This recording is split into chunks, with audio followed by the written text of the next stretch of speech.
नमस्कार दोस्तों, मेरा नाम अंकित द्विवेदी है। मैं साइकोलॉजिस्ट हूं प्रतापगढ़ से। स्वागत करता हूं आप लोगों का अपने सीटू चैनल पर। दोस्तों, आज हम बात करेंगे स्टिग्मा के बारे में। और दोस्तों, ये जो स्टिग्मा है ये हम बात करेंगे मेंटल इलनेस के बारे में, मतलब मानसिक बीमारियों के बारे में।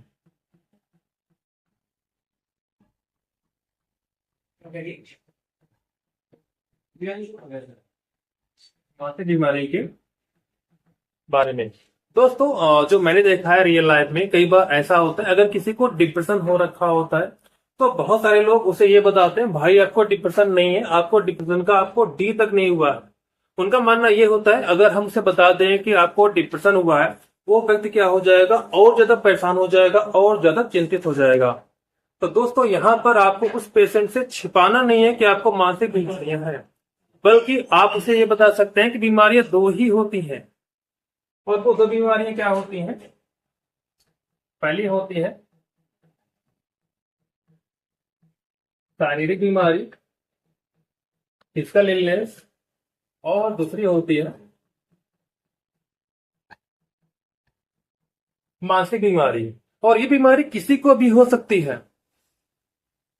अगर आपको याद होगा, आपने हो सकता है कि भगवत गीता पढ़ी होगी या टीवी में देखा होगा, अर्जुन जब युद्ध करने के लिए जा रहे थे तो उनके अंदर भी एंजाइटी के सिम्टम्स थे। आप इसे इस प्रकार समझिए, जैसे उनका जो गांडीव है, उनका जो धनुष है, वो कांप रहा था, उनकी बॉडी कांप रही थी, वो युद्ध नहीं लड़ना चाह रहे थे।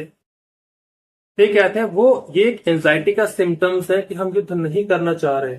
और वहां पर जो श्री कृष्ण थे, वहां पर उनकी काउंसलिंग किए, उनको बताया कि आपका काम सिर्फ युद्ध करना है, जीत या हार वो आपके अधिकार में नहीं है।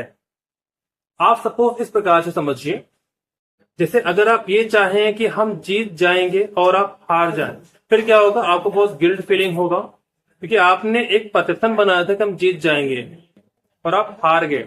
और सपोज अगर आप जीत जाते हैं तो आपके मन में ये आ सकता है कि सबसे बड़े और सबसे वीर योद्धा कौन है, हम ही हैं।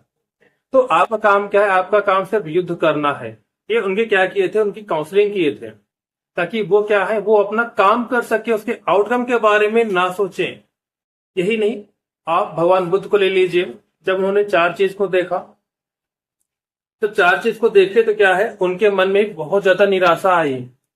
और जब ये बौद्ध धर्म का निर्माण हुआ, दोनों के बीच में बहुत सारा गैप था, तो वहां पे भी क्या हुए, वो मेंटली रूप से वो परेशान हुए थे। तो आप अगर ये समझ रहे हैं कि मानसिक बीमारियां हमें क्यों हो गई, ठीक है, जब आप मानसिक बीमारी से बाहर आते हैं तो आप बहुत सारा स्किल आप सीख चुके होते हैं।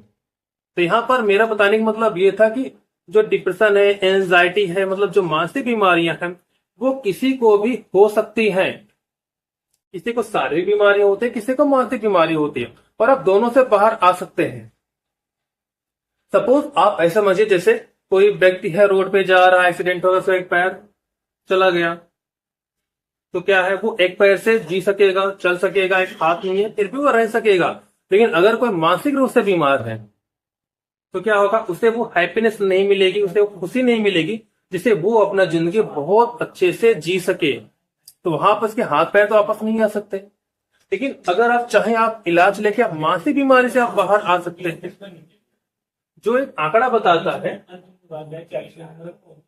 100 में से 86 लोग, ये क्या है, किसी भी स्टिग्मा के कारण कि लोग हमें क्या कहेंगे, जिसके कारण वो डॉक्टर को नहीं दिखा पाते, और वो क्या है, वो उस बीमारी से सफर कर रहे होते हैं।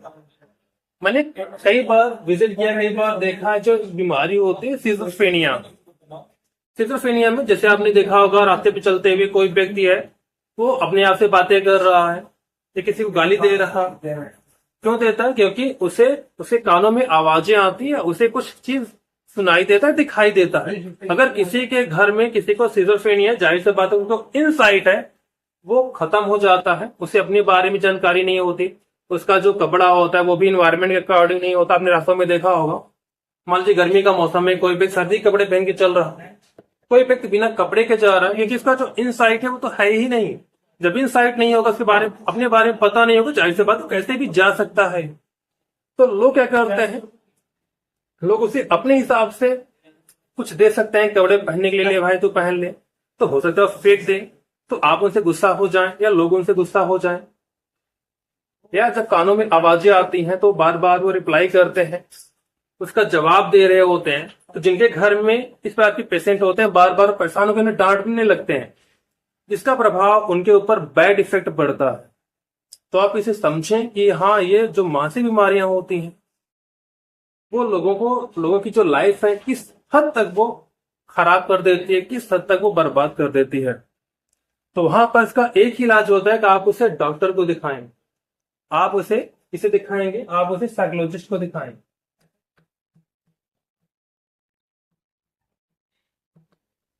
अगर किसी को डिप्रेशन है, एंजाइटी है, ओसीडी है या कोई भी बीमारी है, तो सबसे पहला काम क्या होता है, साइको एजुकेशन। साइको एजुकेशन उसका जो फर्स्ट लाइन होता है, सबसे पहले जब आप डॉक्टर के पास जाएंगे ना, तो सबसे पहले क्या करेगा, साइको एजुकेट करेगा। साइको एजुकेट का मतलब होता है कि बीमारी के बारे में बताना, बीमारी के स्वरूप के बारे में बताना।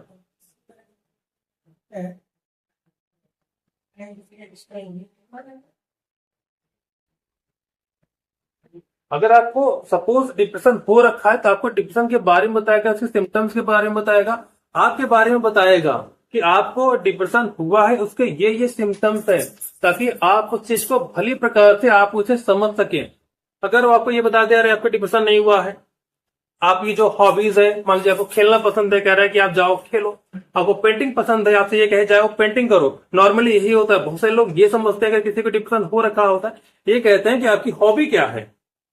अगर किसी को पेंटिंग पसंद होती है, वहां पे तारीफ करते हैं, भाई तो कितना अच्छा पेंटिंग बनाता है। लेकिन यहां पर प्रॉब्लम ये होता है, अगर किसी को डिप्रेशन हो रखा है, उसे इसकी जो हॉबीज है उसमें उसे कोई मजा नहीं आएगा। अगर उसे पेंटिंग पसंद है, उसे पेंटिंग में कोई भी मजा नहीं आएगा।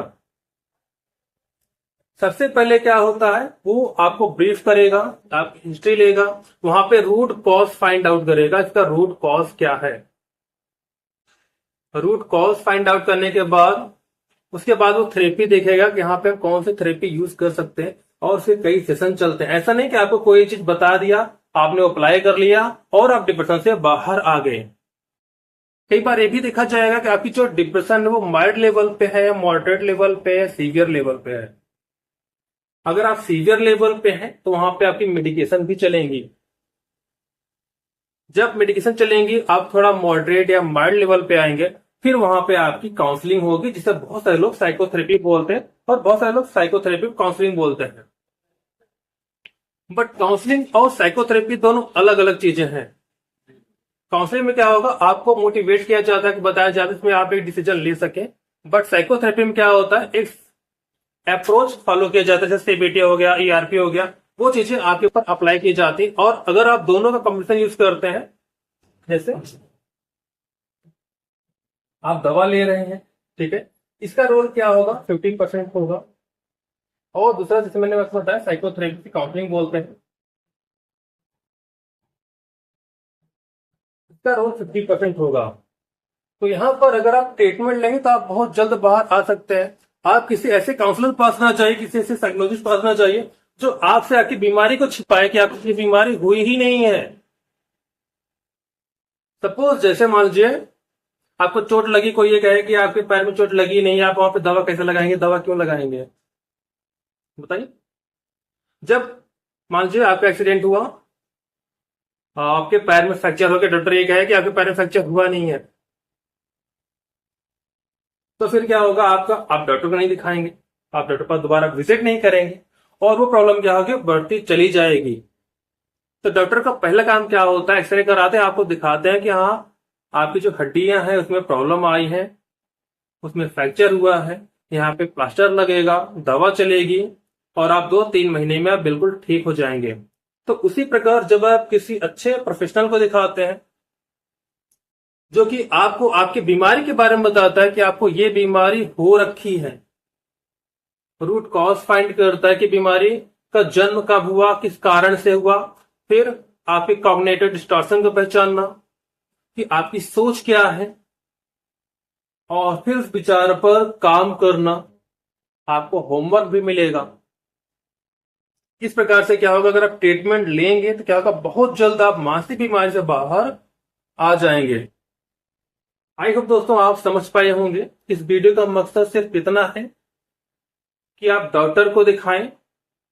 अगर कोई ये कह रहा है, आपको मिसलीड कर रहा है कि आपको कुछ नहीं हुआ, तो आप वहां से तुरंत छोड़ दें। आप किसी प्रोफेशनल को दिखाएं। मानसिक बीमारियां होना कोई गलत बात नहीं होती।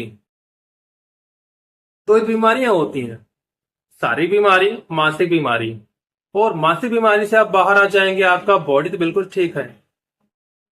अगर मन आपका खुश रहेगा तो आप हर एक मोमेंट बहुत अच्छे से जी पाएंगे। क्योंकि जिंदगी क्या है, एक बार मिली है। आप दवा लीजिए, साइकोथेरेपी करवाइए, ताकि आप बिल्कुल ठीक हो पाए और जी पाए कि हाँ, अच्छी जिंदगी क्या होती है, हम खुश कैसे रह सकते हैं।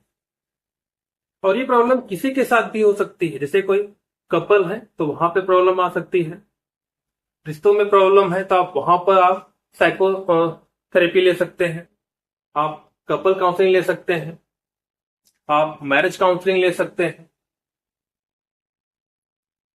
डिसीजन बनाने में आपको समस्या हो रही है तो आप वहां पे आप साइकोलॉजिस्ट को दिखा सकते हैं। मतलब आप उस किसी भी सिचुएशन पे आप साइकोलॉजिस्ट को दिखा सकते हैं जहां पर आपको खुशी महसूस नहीं हो रही। आई होप दोस्तों छोटा सा जानकारी आपके बहुत काम आई होगी, थोड़ी सी इंसाइट मिली होगी कि जो हम कहना चाह रहे हैं। अगर आपके मन में कोई भी डाउट है, अगर आप कुछ पूछना चाहें तो आप कमेंट के माध्यम से आप हमसे पूछ सकते हैं। धन्यवाद दोस्तों।